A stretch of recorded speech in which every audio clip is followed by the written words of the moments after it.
ফেসবুকে আমরা যারা কাজ করি, এখানে আমরা জানি যে কয়েকটা সেটআপের মাধ্যমে ইনকাম করা যায়। কিন্তু বর্তমানে একটা সেটআপই ফেসবুক সবাইকে দেওয়ার চেষ্টা করতেছে, কন্টেন্ট মনিটাইজেশন, যেটা সোনার হরিণ আমরা সবাই বলে থাকি। এছাড়াও আরেকটা ইনকামের পথ আছে, সেটা হচ্ছে যে আপনার স্টার থেকে। আর অ্যাডস অন রিলস আর স্ট্রিম অ্যাড ফেসবুক তো উঠে দিচ্ছে, এবং আস্তে আস্তে কন্টেন্ট মনিটাইজেশনের মাধ্যমে মানুষ সবাই ইনকাম করবে। তো সেই লক্ষ্যে সবাই কাজ করতেছে এবং সবাই সাকসেস হবে, এটাই আমার অন্য 10 জনের মতো কামনা। তো আজকে আমি যে বিষয়টার উপরে কথা বলতে আসলাম, যে স্টারের মাধ্যমে কেউ ইনকাম করে থাকে, আর কেউ তার ভিডিওর মাধ্যমে ইনকাম করে থাকে, কেউ ছবির মাধ্যমে। তো এখন কথা হচ্ছে যে স্টারের মাধ্যমে যারা আপনারা ইনকাম করেন এবং অনেক বেশি আপনার স্টার থেকে ইনকাম হয়, তা আপনারা সবসময় চেষ্টা করবেন যে আসলে স্টার থেকে ইনকাম যেটা হয় সেটা তো ন্যাচারালি সেটা হবেই, কিন্তু বেশি বেশি করে মানে স্টারকে প্রমোট করবেন না, বা স্টারের বিষয়গুলো বেশি তুলে ধরবেন না। কারণ কি হচ্ছে, যে স্টার যে যে যাকে ভিডিও দেখে ভালো লাগবে সে এমনিতেই কিন্তু আপনাকে স্টার দিবে। অন্যদিকে আপনি যদি স্টার বিষয়ে বেশি বেশি কথা বলেন, স্টার নিয়ে বেশি বেশি আপনার ভিডিওকে সাপোর্ট দেন, বা এই রিলেটেড স্টার রিলেটেড কথা বলেন, তাহলে কিন্তু ফেসবুক বুঝে নেবে যে আপনি স্টারকে প্রমোট করতেছেন বা স্টারের উপরে আপনার ভিডিওগুলো হচ্ছে। আপনাকে সবসময় ওই দিকে ফোকাস রাখতে হবে, যেদিকে আপনার মানে আপনার ন্যাচারাল কন্টেন্ট ক্রিয়েটর হিসেবে আপনাকে প্রকাশ পায়। আপনি যে বিষয়ের উপরে কথা বলেন ওই বিষয়ের উপরে কথা বলেন, তো যারা আপনাকে পছন্দ করে তারা কিন্তু আপনাকে ন্যাচারালি আপনাকে স্টার দিয়ে যাবে, এবং আপনি স্টার পাবেন এবং স্টারের মাধ্যমে ভালো টাকা আয় করতে পারবেন।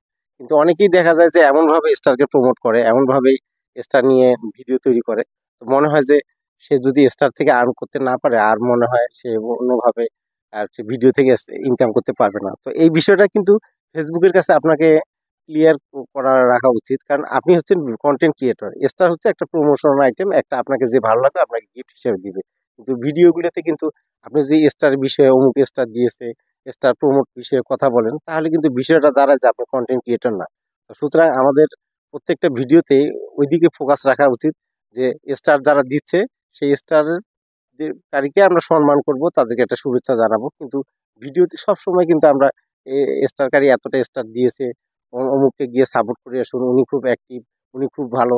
তো এই জাতীয় যদি প্রমোট ভিডিওগুলো তৈরি করি এবং পেজে যদি বেশি পরিমাণে স্টারের কথাগুলি উল্লেখ থাকে, তাহলে কিন্তু ফেসবুক বুঝবে যে আপনার কন্টেন্ট ক্রিয়েশন দিকে মনোযোগ নেই, আপনি প্রকৃত কন্টেন্ট ক্রিয়েটর না। এজন্য খুব সাবধানতার সহিত ভিডিওগুলি তৈরি করবেন, এবং প্রমোশন কাউকে যে করা যাবে না এমন নয়, কিন্তু আপনি যদি সারাদিন প্রমোশনাল ভিডিও তৈরি করেন, সেক্ষেত্রে কিন্তু আপনার ফেসবুকে আপনার পেজে স্ট্যাটাসটা আগের মতো ধরে রাখতে পারবেন না। আর আরেকটা বিষয় হচ্ছে, যারা লাইভ করেন, লাইভে প্রচুর পরিমাণ স্টার পেয়ে যান, আপনি যদি আহ, আপনাকে সাথে কেউ যদি এনগেজমেন্ট করতে চায়, বা আপনার সাথে যদি বেশি বেশি পরিমাণ স্টার দিয়ে বুঝাতে চায় যে সে আপনার বেশি পরিমাণ ফ্যান ফলোয়ার, সেক্ষেত্রে কিন্তু আপনাকে অবশ্যই স্টারের বিষয়টা এমন পর্যায়ে রাখতে হবে যে স্টার জানি সে একটা পরিমিত আকারে দেয়। দেখা গেল যে একটা লাইভে আপনাকে 10টা করে সে 10 বার স্টার দিল, তো ফেসবুক কিন্তু একটা সময় ভাবতে পারে যে আপনি কিন্তু মানে প্রকৃত কন্টেন্ট ক্রিয়েটর না, কারণ একজন লোকই আপনাকে বারবার ঘুরে ঘুরে স্টার দিচ্ছে।